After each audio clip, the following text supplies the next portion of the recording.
어느 날 아침 서랍을 정리하다가 문득 멈춰 섭니다.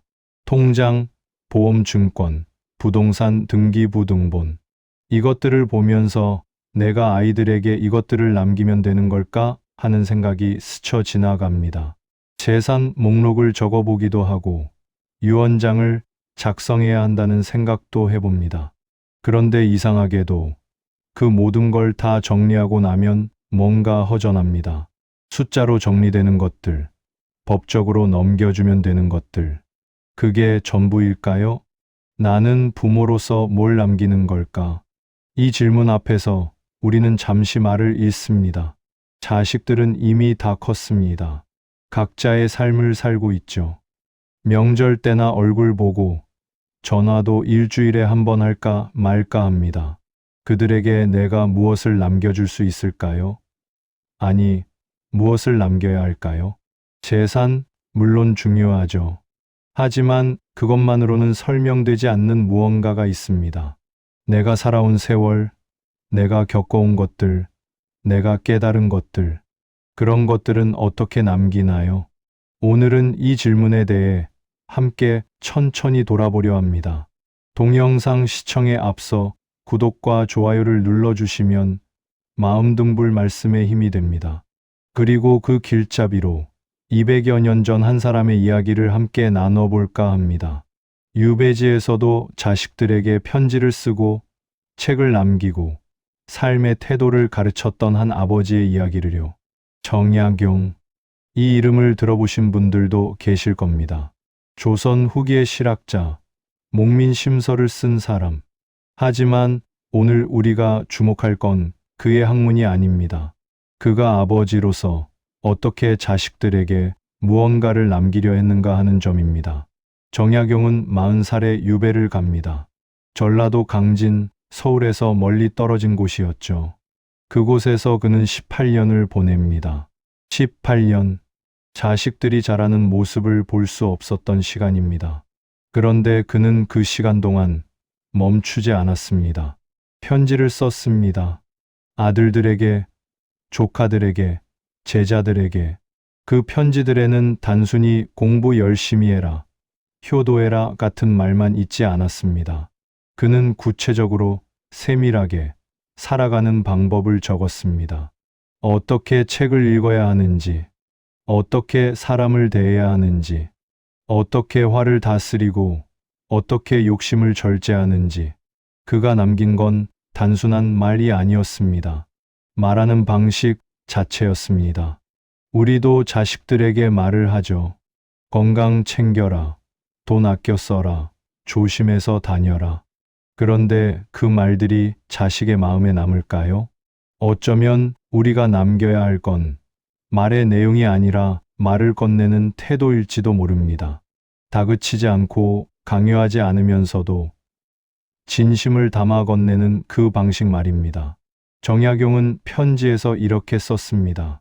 내가 너희에게 이걸 가르치려는 게 아니다. 다만 내가 살면서 깨달은 것을 나누고 싶을 뿐이다. 명령이 아니라 나눔. 이게 핵심입니다. 당신은 자식에게 어떤 말을 남기고 싶으신가요? 그리고 그 말을 어떤 방식으로 건네고 계신가요? 정약용이 유배지에서 가장 강조했던 것 중 하나는 학문이었습니다. 하지만 이건 단순히 공부 열심히 해라는 뜻이 아니었습니다. 그가 말한 학문은 세상을 이해하는 방법이었습니다. 사람을 대하는 법, 일을 처리하는 법, 스스로를 돌아보는 법, 그런 것들이었죠. 그는 자식들에게 이렇게 가르쳤습니다. 책을 읽되 외우려 하지 마라. 이해하려 해라. 그리고 그것을 내 삶에 적용해 보아라. 지금 우리 시대로 치면 어떤 의미일까요? 우리가 자식들에게 이건 이렇게 하는 거야 라고 가르치는 순간이 있습니다.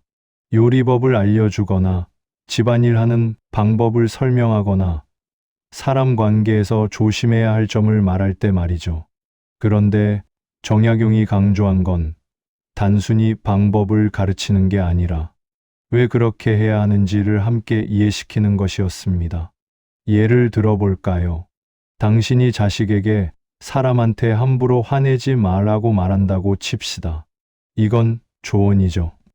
좋은 조언입니다. 하지만 정약용식으로 말하면 이렇게 됩니다. 화라는 건 순간의 감정이다. 그 순간은 시원할지 몰라도 그 뒤에 남는 건 후회와 상처다. 나도 젊었을 때 그런 실수를 많이 했다. 그래서 지금도 그때 일을 떠올리면 마음이 불편하다. 너는 나처럼 살지 않았으면 좋겠다. 차이가 느껴지시나요? 하나는 명령이고 하나는 경험의 공유입니다. 하나는 답을 주는 것이고 하나는 생각할 거리를 주는 것입니다. 정약용은 자식들에게 정답을 주지 않았습니다. 대신 그들이 스스로 생각하고 스스로 깨달을 수 있는 씨앗을 심었습니다. 우리가 자식에게 남길 수 있는 가장 큰 재산은 어쩌면 돈이 아니라 이런 배우는 태도일지도 모릅니다. 세상이 어떻게 변하든 스스로 배우고 적응할 수 있는 사람으로 만드는 것. 그게 진짜 유산 아닐까요? 정약용은 글을 많이 남겼습니다. 500여 권의 책을 썼다고 하죠. 하지만 그가 진짜 남긴 건 책이 아니었습니다. 그가 남긴 건 삶을 대하는 태도 그 자체였습니다. 유배지에서도 그는 게을리하지 않았습니다. 매일 새벽에 일어나 글을 읽고 생각을 정리하고 책을 썼습니다. 힘든 상황 속에서도 말입니다. 그의 아들들은 그 모습을 직접 보지 못했습니다. 멀리 떨어져 있었으니까요. 하지만 편지를 통해 그들은 아버지가 어떻게 살고 있는지 알 수 있었습니다. 나는 여기서 이렇게 살고 있다. 비록 유배온 몸이지만 하루하루를 헛되이 보내지 않으려 한다. 왜냐하면 내가 배운 것, 내가 깨달은 것을 너희에게 남겨주고 싶기 때문이다. 이게 교육입니다. 말로 가르치는 게 아니라 삶으로 보여주는 것. 지금 우리는 어떤가요? 자식들에게 성실하게 살아라라고 말하면서 정작 우리 자신은 하루하루를 대충 살고 있진 않나요? 건강 챙겨라라고 말하면서 정작 우리는 담배 피우고 술 마시고 있진 않나요? 자식들은 우리의 말을 듣는 게 아닙니다. 우리의 삶을 봅니다. 정약용이 유배지에서 18년을 견딜 수 있었던 이유는 그가 자신의 삶을 포기하지 않았기 때문입니다. 비록 억울한 상황이었지만 그는 그 시간을 의미 있게 만들려 했습니다. 그리고 그 모습이 결국 자식들에게 가장 큰 가르침이 되었습니다. 아버지는 어려운 상황에서도 포기하지 않으셨다. 아버지는 끝까지 배우고 생각하고 기록하셨다. 이게 남는 겁니다. 당신이 지금 어떻게 살고 있는가? 그게 결국 자식에게 남는 가장 큰 유산입니다. 정약용이 남긴 편지들 중에는 지금 읽어도 가슴이 뭉클해지는 구절들이 많습니다. 내가 잘 지내고 있는지 궁금하다. 밥은 제때 먹고 있는지, 몸은 건강한지, 내가 곁에 없어서 미안하다. 단순한 안부입니다. 하지만 그 안에는 아버지의 마음이 고스란히 담겨 있습니다. 편지라는 건 단순히 소식을 전하는 도구가 아닙니다. 그건 마음을 전하는 방법입니다. 시간을 들여 정성을 담아 한 글자 한 글자 쓰는 것. 그 자체가 사랑의 표현이죠. 요즘은 누가 편지를 쓰나요? 문자 하나면 되는데, 카톡 하나면 되는데, 하지만 정약용은 18년 동안 편지를 썼습니다. 멀리 떨어진 아들들에게, 조카들에게, 제자들에게. 그가 전하고 싶은 건 단순한 정보가 아니었습니다. 그의 마음이었습니다. 그리고 그 편지들은 지금까지도 남아 있습니다. 200년이 지났는데도 말이죠. 우리는 자식들에게 뭘 남기고 있을까요? 통장에 돈을 넣어두는 것도 중요합니다. 하지만 그것만으로는 부족합니다. 돈은 쓰면 없어지지만 마음은 남습니다. 예를 들어볼까요? 당신이 지금 자식에게 편지 한 장을 쓴다고 상상해 보세요. 손편지로요. 무슨 내용을 쓰시겠습니까? 내가 태어났을 때 기억나니? 나는 아직도 그날이 생생하다. 내가 처음 웃었을 때, 처음 걸음마를 뗐을 때, 그 모든 순간이 내겐 기적 같았다. 지금은 많이 크고 멀리 떨어져 살지만 나는 여전히 내가 궁금하다. 잘 지내고 있는지, 힘든 일은 없는지, 전화로는 다 물어보지 못했던 것들이 많아서 이렇게 편지를 써본다. 내가 너한테 잘해주지 못한 것 같아서 미안하다. 하지만 한 가지는 꼭 알아줬으면 좋겠다. 나는 항상 널 사랑했고, 지금도 사랑한다는 것. 그리고 내가 행복했으면 좋겠다는 것. 이런 편지 한 장이 100만 원보다 값질 수 있습니다.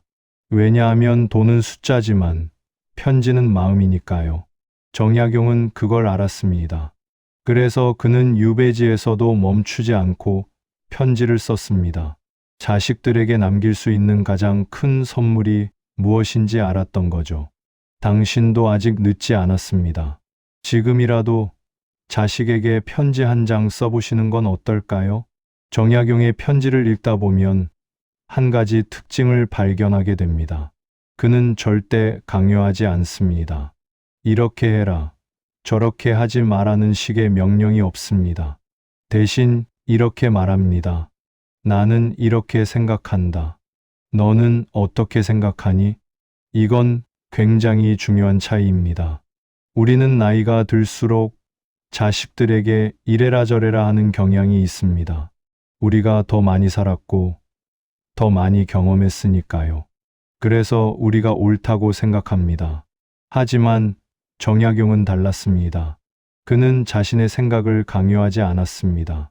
대신 자식들이 스스로 생각하고 스스로 판단할 수 있도록 도왔습니다. 한 가지 예를 들어볼까요? 그의 편지 중에 이런 내용이 있습니다. 책을 읽을 때 저자의 말을 무조건 믿지 마라. 내가 직접 생각해보고 내가 직접 판단해라. 그래야 진짜 배움이 된다. 이건 단순히 책 읽는 방법에 대한 조언이 아닙니다. 이건 삶을 대하는 태도에 대한 가르침입니다. 남이 하는 말을 무조건 따르지 마라. 내가 직접 생각하고 내가 직접 결정해라. 이게 진짜 교육입니다. 지금 우리는 어떤가요? 자식이 뭔가 결정을 내리려 할 때 우리는 뭐라고 말하나요? 그건 안 돼. 이렇게 하는 게 낫다. 내 말 들어. 내가 더 잘 알아. 물론 우리 말이 맞을 수도 있습니다. 우리가 더 많이 살았으니까요. 하지만 그렇게 말하는 순간 자식은 배움의 기회를 잃습니다. 정약용이 가르친 건 답이 아니라 질문하는 방법이었습니다. 결론이 아니라 과정이었습니다. 이 상황에서 너라면 어떻게 하겠니? 각각의 선택이 어떤 결과를 가져올까? 내가 감당할 수 있는 건 뭐고, 감당할 수 없는 건 뭘까? 이렇게 질문을 던지면 자식은 스스로 생각하게 됩니다. 그리고 그 과정에서 진짜 배움이 일어납니다. 강요하면 반발이 생깁니다. 하지만 나누면 성장이 생깁니다. 우리가 자식에게 남겨야 할 건 우리의 결론이 아닙니다. 그들이 스스로 결론을 내릴 수 있는 힘입니다. 정약용이 세상을 떠난 건 1836년입니다. 그가 남긴 재산이 얼마나 되었을까요? 많지 않았습니다. 유배 생활을 오래 했고 벼슬도 제대로 하지 못했으니까요. 하지만 그가 남긴 건 재산이 아니었습니다. 그가 남긴 건 책이었고 편지였고 가르침이었습니다. 그리고 무엇보다 그가 살아온 방식이었습니다. 그의 자손들은 지금까지도 그를 자랑스럽게 여깁니다. 왜일까요? 재산을 많이 남겨서가 아닙니다. 삶의 태도를 남겼기 때문입니다. 우리는 흔히 이렇게 생각합니다. 자식들에게 뭔가 남겨줘야 한다. 집이라도 한 채, 돈이라도 좀. 물론 그것도 중요합니다. 하지만 그게 전부는 아닙니다. 당신이 세상을 떠난 뒤 자식들은 뭘 기억할까요? 당신이 남긴 돈, 당신이 남긴 집, 아니면 당신이 살아온 모습, 당신이 건넸던 말, 당신이 보여줬던 태도? 어느 노인 한 분이 이런 말씀을 하셨습니다. 내가 죽으면 아이들이 내 통장 정리하겠지. 그런데 그게 다일까? 나는 그것보다 더 중요한 걸 남기고 싶어. 내가 어떻게 살았는지, 내가 무엇을 소중히 여겼는지, 그런 걸 기억해 줬으면 좋겠어. 맞습니다. 유산은 물건이 아닙니다. 유산은 기억입니다. 자식들이 당신을 떠올릴 때 무엇이 생각나길 바라시나요? 우리 아버지는 성실한 분이셨어.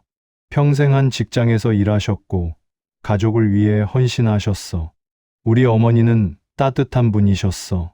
항상 웃으셨고, 힘들 때도 불평하지 않으셨어. 이런 기억이 남는다면, 그게 진짜 유산입니다. 정약용은 그걸 알았습니다. 그래서 그는 재산을 모으는 데 집중하지 않았습니다. 대신 삶을 의미 있게 만드는 데 집중했습니다. 그리고 그 삶이 200년이 지난 지금까지도 기억되고 있습니다. 당신의 삶도 그럴 수 있습니다. 보통 사람들은 노년을 정리의 시간이라고 생각합니다. 인생을 마무리하고 짐을 덜어내고 준비하는 시간이라고요. 하지만 정약용은 달랐습니다. 그에게 노년은 완성의 시간이었습니다. 그는 71세에 세상을 떠났습니다. 당시로선 꽤 오래 산 편이죠. 그리고 그가 가장 많은 책을 쓴 시기가 바로 60대였습니다. 유배에서 풀려나 집으로 돌아온 뒤였죠. 그는 멈추지 않았습니다. 이제 늙었으니 쉬어야지라고 생각하지 않았습니다.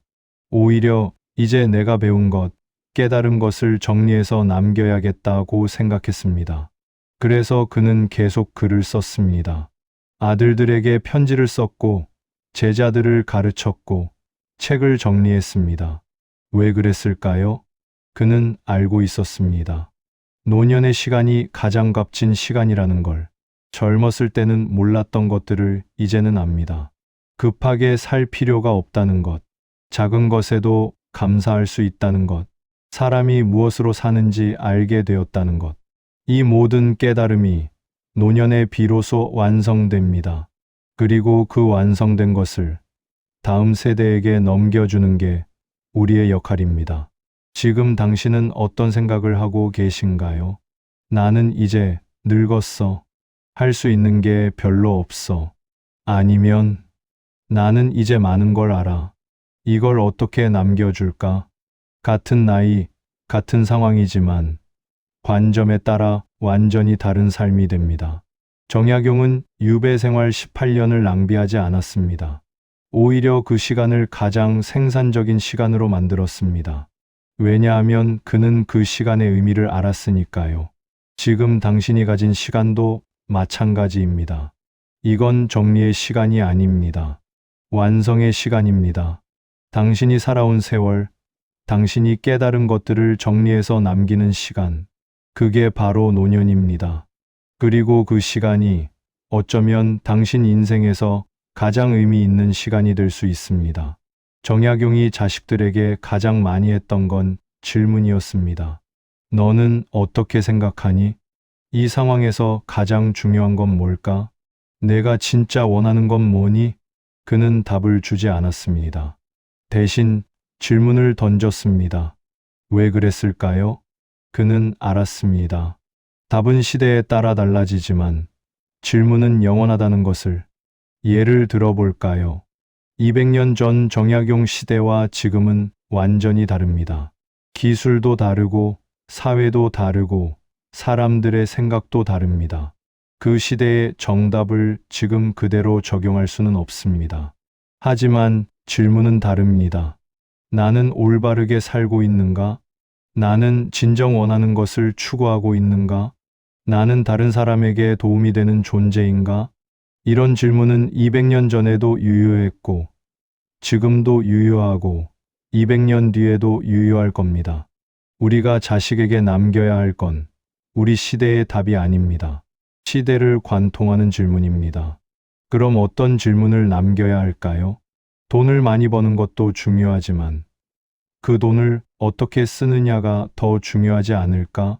성공하는 것도 좋지만 성공한 뒤에 무엇을 할 건지가 더 중요하지 않을까?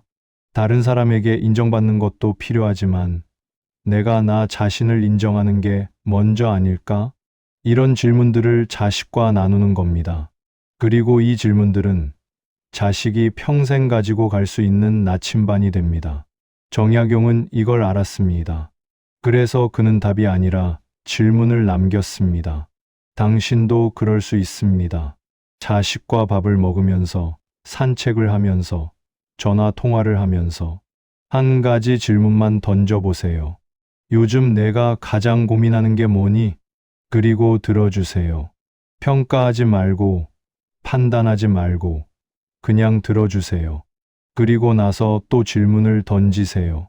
그럼 넌 어떻게 하고 싶은데? 이게 교육입니다.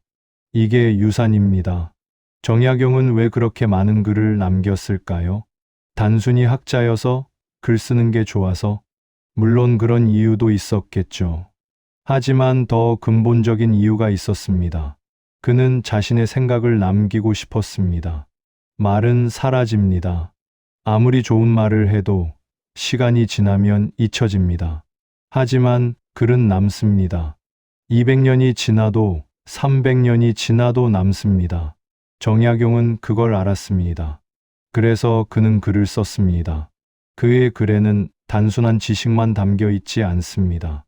그의 고민, 그의 깨달음, 그의 삶이 담겨 있습니다. 예를 들어, 그가 유배지에서 쓴 일기를 보면 이런 내용이 있습니다. 오늘은 비가 많이 왔다. 빗소리를 들으며 집에 있을 가족들을 생각했다. 아이들은 잘 지내고 있을까? 아내는 건강한가? 생각만 해도 가슴이 아프다. 이건 단순한 일기가 아닙니다. 이건 한 아버지의 마음입니다. 그리고 이 글을 읽는 사람은 200년이 지난 지금도 그 마음을 느낄 수 있습니다. 이게 글의 힘입니다. 우리도 그럴 수 있습니다. 꼭 책을 쓸 필요는 없습니다. 일기를 쓰세요. 메모를 하세요. 자식에게 편지를 쓰세요.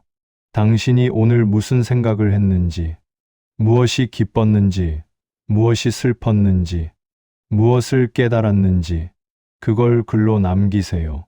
그러면 당신이 세상을 떠난 뒤에도 그 글은 남습니다.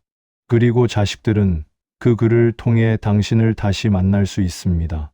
아, 아버지는 이런 생각을 하셨구나. 어머니는 이런 순간에 행복하셨구나. 이런 발견이 자식에게는 큰 위로가 됩니다. 정약용이 남긴 건 500여 권의 책이 아닙니다. 그가 남긴 건 한 사람의 생각과 마음입니다. 당신도 그럴 수 있습니다. 지금부터라도 한 줄씩 써보세요. 오늘 있었던 일, 오늘 든 생각. 그게 쌓이면 그게 유산이 됩니다. 정약용은 많은 제자를 가르쳤습니다. 유배지에서도 가르쳤고, 유배에서 풀려난 뒤에도 가르쳤습니다. 그가 제자들에게 남긴 건 지식만이 아니었습니다. 그가 남긴 건 사람을 대하는 태도였습니다. 그는 제자들을 존중했습니다. 비록 자신이 스승이었지만 그는 제자들의 의견을 경청했습니다. 그들의 생각을 존중했습니다. 그리고 그는 제자들에게 이렇게 가르쳤습니다. 사람을 대할 때는 진심을 다해라. 형식이 아니라 마음이 중요하다. 이게 관계의 핵심입니다. 우리는 살면서 많은 사람을 만납니다. 가족, 친구, 동료, 이웃. 그리고 그 관계 속에서 우리는 무언가를 남깁니다. 좋은 기억일 수도 있고, 나쁜 기억일 수도 있습니다. 따뜻한 말 한마디일 수도 있고, 차가운 침묵일 수도 있습니다. 당신은 사람들에게 어떤 모습으로 남고 싶으신가요? 그분은 항상 친절하셨어. 그분은 진심으로 대해 주셨어. 그분 덕분에 힘을 얻었어. 이런 말을 듣고 싶지 않으신가요? 정약용은 사람들에게 그런 사람으로 남았습니다. 그의 제자들은 그를 평생 기억했습니다. 스승으로서뿐만 아니라 한 사람으로서 말이죠. 우리도 그럴 수 있습니다. 지금부터라도 사람을 대할 때 조금만 더 진심을 담아 보세요. 자식과 통화할 때 잘 지내니?만 묻지 말고 요즘 마음은 어때? 라고 물어보세요. 손자와 만날 때 잔소리만 하지 말고 할아버지는 내가 참 자랑스럽다고 말해주세요. 오랜만에 만난 친구에게 나 덕분에 힘이 났어 라고 말해주세요. 이런 작은 것들이 쌓이면 그게 관계가 됩니다. 그리고 그 관계가 당신이 남기는 유산이 됩니다. 정약용은 그걸 알았습니다. 그래서 그는 사람을 소중히 했습니다. 당신도 그럴 수 있습니다. 정약용이 유배에서 풀려난 건 60대 초반이었습니다. 그는 그때부터 더 열심히 살았습니다. 이제 늙었으니 쉬어야지가 아니라 이제라도 남은 시간을 의미 있게 써야지였습니다. 왜 그랬을까요? 그는 후회하고 싶지 않았습니다. 나는 할 수 있었는데 하지 않았다는 후회. 이게 가장 무서운 후회입니다. 우리도 마찬가지입니다. 지금 이 순간 당신이 자식에게 하고 싶은 말이 있으신가요? 그럼 지금 하세요. 지금 이 순간 당신이 쓰고 싶은 글이 있으신가요? 그럼 지금 쓰세요. 지금 이 순간 당신이 바로잡고 싶은 관계가 있으신가요? 그럼 지금 연락하세요. 나중에 하지 뭐라고 생각하면 나중은 오지 않습니다. 정약용은 그걸 알았습니다. 그래서 그는 유배에서 풀려나자마자 할 수 있는 모든 것을 했습니다. 책을 정리하고 편지를 쓰고 제자를 가르치고 가족과 시간을 보냈습니다. 그리고 그는 71세에 세상을 떠나면서 후회 없이 떠날 수 있었습니다. 나는 내가 할 수 있는 건 다 했다. 이게 얼마나 큰 평화인지 아시나요? 우리도 그럴 수 있습니다. 지금부터 시작하면 됩니다. 완벽하게 할 필요 없습니다. 거창하게 할 필요도 없습니다. 그냥 시작하세요. 오늘 자식에게 전화 한 통 하세요. 그냥 내 목소리 듣고 싶어서 라고 말하세요. 오늘 일기 한 줄 쓰세요. 오늘은 날씨가 좋았다. 행복했다. 라고 써도 좋습니다. 오늘 오랜 친구에게 문자 하나 보내세요. 잘 지내? 보고 싶다. 라고 보내세요. 이런 작은 시작이 나중에 큰 유산이 됩니다. 정약용은 유배 18년을 낭비하지 않았습니다. 그는 그 시간을 의미 있게 만들었습니다. 당신도 그럴 수 있습니다. 지금 시작하세요. 정약용이 세상을 떠난 지 200년이 지났습니다. 그가 남긴 재산은 얼마 안 되었습니다. 집도 크지 않았고 땅도 많지 않았습니다. 하지만 그가 남긴 건 재산이 아니었습니다. 그가 남긴 건 그가 살아온 방식이었습니다. 역경 속에서도 포기하지 않는다. 배움을 멈추지 않는다. 사람을 소중히 한다. 자식을 진심으로 사랑한다. 이런 것들이 그의 진짜 유산입니다. 그리고 이 유산은 200년이 지난 지금도 유효합니다. 우리도 마찬가지입니다. 당신이 자식에게 남길 수 있는 가장 큰 유산은 당신이 어떻게 살았느냐입니다. 힘든 상황에서도 당신이 어떻게 버텼는지, 좌절 속에서도 당신이 어떻게 다시 일어섰는지, 관계가 어려울 때도 당신이 어떻게 포기하지 않았는지, 이런 것들이 자식에게는 가장 큰 가르침이 됩니다. 말로 가르치는 게 아닙니다. 삶으로 보여주는 겁니다. 정약용은 유배 생활 18년 동안 한 번도 포기하지 않았습니다. 억울했을 겁니다.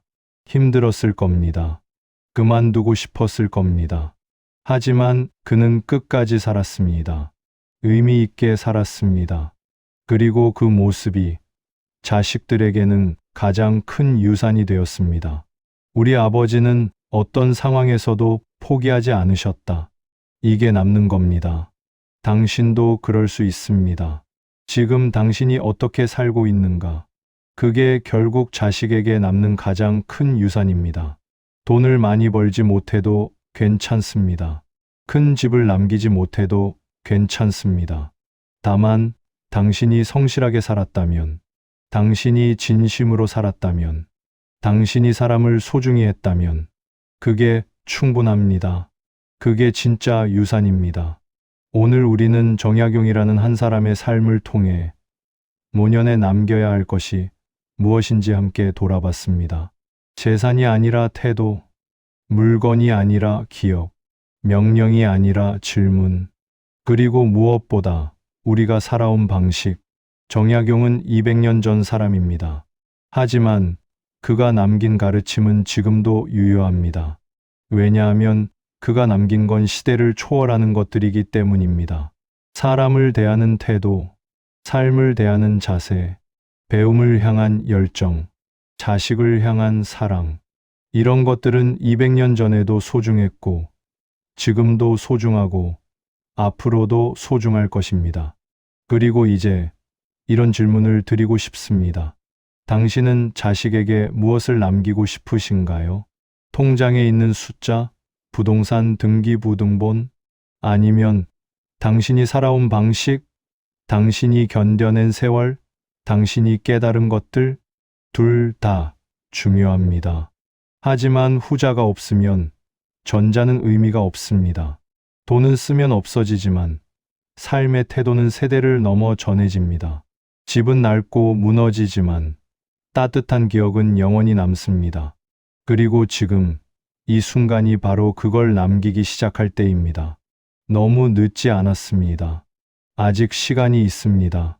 지금부터라도 자식에게 편지 한 장 써보세요. 일기 한 줄 남겨보세요. 진심 어린 대화 한번 나눠보세요. 그게 쌓이면 그게 유산이 됩니다. 정약용은 유배지에서도 멈추지 않았습니다. 71세까지 글을 쓰고 가르치고 사랑했습니다. 당신도 그럴 수 있습니다. 지금 이 나이여서 더 의미가 있습니다. 왜냐하면 지금 당신은 젊었을 때는 몰랐던 것들을 알고 있으니까요. 삶이 무엇인지, 사람이 무엇으로 사는지, 무엇이 정말 중요한지, 이 모든 걸 아는 지금 당신이 남길 수 있는 것들은 무궁무진합니다. 그러니 시작하세요. 오늘부터, 지금부터 당신이 자식에게 남기고 싶은 한 가지를, 그게 무엇이든 그건 돈보다 값질 겁니다. 오늘 이야기가 여러분께 작은 위로가 되었기를 바랍니다. 우리 모두 아직 남길 수 있습니다. 그리고 그게 이 나이의 특권입니다. 오늘도 마음등불 말씀을 시청해 주셔서 감사합니다.